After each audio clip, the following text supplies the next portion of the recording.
राजधानी भोपाल के कोहे-फिजा थाने में इंदिरा प्रियदर्शनी कॉलेज के संचालक और कांग्रेस के विधायक आरिफ मसूद पर विभिन्न धाराओं में धोखाधड़ी के मामले में केस दर्ज कर लिया गया है।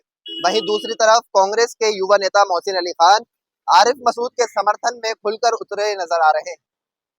मोहसिन अली खान का कहना है कि कांग्रेस के विधायक को षड्यंत्र पूर्वक फंसाया जा रहा है। भाजपा की सरकार और भाजपा के कुछ नेता आरिफ मसूद की आवाज को दबाने की कोशिश कर रहे हैं। यही वजह है कि उनके ऊपर फर्जी मुकदमे लादे जा रहे हैं और विभिन्न धाराओं में केस दर्ज कर लिया गया है। मोहसिन अली खान का कहना है कि वे अपने समर्थकों के साथ अगर जरूरत पड़ती है तो आरिफ मसूद के समर्थन में वे जेल भरो आंदोलन भी कर सकते हैं। देखिए, मैं आप लोगों के चैनल के माध्यम से भोपाल के इज्जतदार माँ बहनों भाइयों और बुजुर्गों को बहुत तकलीफ के साथ बताना चाहता हूं कि कल आरिफ मसूद साहब के ऊपर एक एफआईआर दर्ज कर ली गई है और हम सभी जानते हैं कि ये न्यायालय के आदेशों के अनुसार हुआ है और हम सब न्यायालय का सम्मान करते हैं। लेकिन हमें सोचने की बात यह है कि ये एफआईआर कहीं सच को दबाने के लिए तो नहीं की गई है, क्योंकि हमें बहुत गौर से सोचना चाहिए। ये एक ऐसी आवाज़ है, ये एक ऐसे नेता के खिलाफ एक बात है कि जो मजलूमों के दरवाजों पे खड़ा होता है, जो गरीब बच्चों को कलम और बैग और किताबें पकड़ाने वाला नेता है। ये एक वो आवाज़ है जिसने हमेशा कौम और मिल्लत के लिए बड़ी बेबाकी से बिगर किसी डर के सामने आकर खड़े होकर हमेशा फिरकापरस्त ताकतों के खिलाफ जो एक आवाज बनी है। ये एक वो आवाज है जो नौजवानों को हिम्मत देती है। ये वो आवाज है जो गरीब पढ़ ना सके उसको शिक्षा और इल्म देती है। आज हम लोगों को सोचना चाहिए कि क्या ये वो आदमी है जो गुनाहगार है? मुझे लगता है नहीं, ये गुनाहगार नहीं है। गुनाहगार वो है जो सत्ता की लालच में और राजनीतिक द्वेष में आज इस तरीके के कृत्य कर रहे हैं। आज सत्ता की लालच उनके ऊपर इतनी भारी हो गई है कि वो आज राजनीतिक हार का बदला ले रहे हैं और उन्होंने आज अपनी तुगलकी फरमान दे दिया है कि वो एक अपराधी हैं। हमें न्यायालय पे पूरी तरीके से विश्वास है कि उनको पूरी तरीके से उनको साथ इंसाफ मिलेगा, क्योंकि सच को दबाया जा सकता है, उसको प्रताड़ित किया जा सकता है, पराजित नहीं किया जा सकता। और आज हम लोग कितना ही पर्दे डालें, झूठ कितने ही पर्दे डाले सच के ऊपर, लेकिन वक्त का पहिया घूमेगा और सत्ता का परिवर्तन होगा।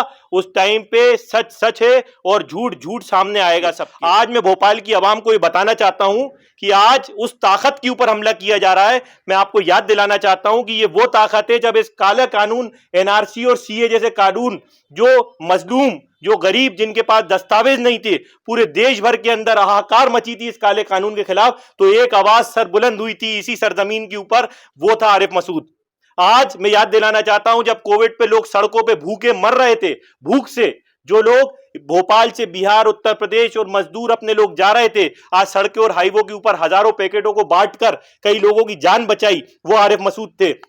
आज जो लोग परेशान थे, जिनको ऑक्सीजन सिलेंडर नहीं मिल रहा था, उस टाइम पे लोगों को स्वास्थ्य नहीं मिल रहा था, तो सड़कों के ऊपर जब ये डर था कि घर से पैर अगर बाहर निकलेगा तो कोरोना और घर के अंदर कोरोना, उस वक्त के ऊपर आरिफ मसूद सड़कों के ऊपर लगे रहे और लोगों का साथ दिया और हर 24 घंटे के अंदर जो कर सकते थे उन्होंने कोविड के अंदर भरपूर मेहनत करी और लोगों की जान बचाने के लिए पूरा प्रयास करते रहे। ये वो आरिफ मसूद है। मैं याद दिलाना चाहता हूं आपको, जब कौम और मिल्लत और अल्लाह के नबी के ऊपर बेहुरमती की गई, तब इसी भोपाल की सरजमीन के ऊपर एक ऐसी आवाज बुलंद हुई जिसका नाम आरिफ मसूद है, जिसने खुला धर्मनिरपेक्ष आवाजों के खिलाफ अपनी आवाज को बुलंद किया। मैं आपको याद दिलाना चाहता हूं कि आज हम देखते हैं कि हिंदुस्तान के अंदर एक ऐसा कानून जो काला कानून है, जो वक्फ संशोधन बिल लेके आए, जिसके अंदर आज कोई मुसलमान हिंदुस्तान के अंदर इस कानून से खुश नहीं है, कोई इस कानून से खुश नहीं है और वो कहते हैं कि ये मुसलमानों का हिमायती कानून है।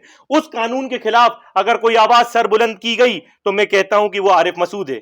आज भोपाल की आवाम, मध्य प्रदेश की आवाम और हिंदुस्तान की आवाम से मैं अपील करना चाहता हूं कि हम लोगों को सोचना चाहिए, ये आज सच और इंसाफ की आवाज को दबाने की कोशिश की जा रही है। हम लोगों को कंधे से कंधा मिलाकर इस आवाज को सरबुलंद करना है और अगर जरूरत पड़ेगी तो हम लोग सड़कों पर उतरेंगे।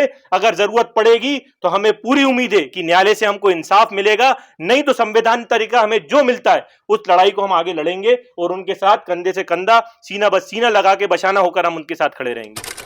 देखिए बिल्कुल भरेंगे हम, और तारीख हमको सिखाती है कि हमारी इंदिरा गांधी जी भी जब जेल गई तो हमारे ऊपर जब इस कठिनाई का बोझ हिंदुस्तान के अंदर आया तो हम लोगों ने जेल भरो आंदोलन भी हमारे बुजुर्गों ने किया है। अगर मध्य प्रदेश के अंदर इंसाफ की आवाज को दबाने की कोशिश की जाएगी तो मुझे उम्मीद है भोपाल की हजारों लोगों की आवाम आपको सड़कों पर दिखेगी, और जेलों की सलाखों में इतना दम नहीं होगा कि एक ऐसी आवाज को इंसाफ के अंदर जो है हम उसको दबा सकें और सलाखों के पीछे कर सकें।